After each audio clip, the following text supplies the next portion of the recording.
63-year-old Rudival Azor was heading home from work on January 13th this year when he was struck down by a car.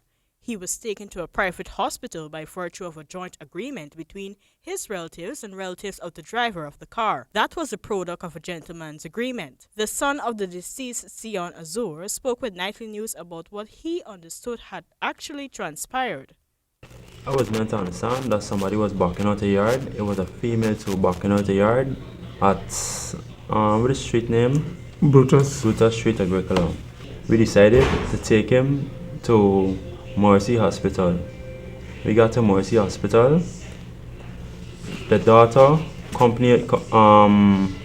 went in the next car and came down to Mercy also. Shortly, my mother come down there and the owner of the car wife came down too. They started doing some x-ray and whatever more, and they found out that the pelvic area was open by 3 millimeters. So they had to get a pelvis band to put around it now to get it back together. The pelvis band seemed not to be the cure for his injuries, so the doctors then pursued to carry out tests, which stormed up a heavy bill.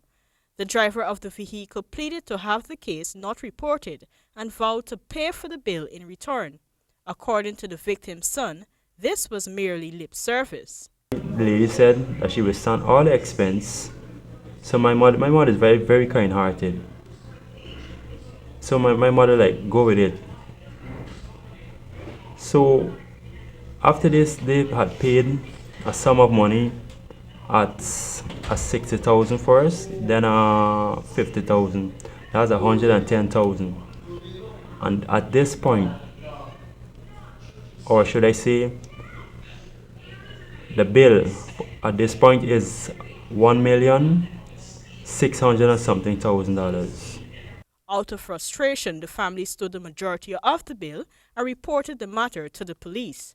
After battling the case, the victim died because the family was unable to afford to pay for a surgery suggested by doctors. I would like to see the person who was driving would face the court and the full consequence of the law meted out to that person. They have to own up to it. They have taken a life, a good life. The person was my brother, my only brother. And as such, they have destroyed this family. The grief is unsurmountable. It's terrible. It's a lot of pain. Notwithstanding the cost.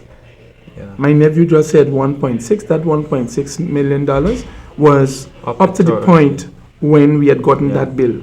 For HGP Nightly News, I am Jessica Daw.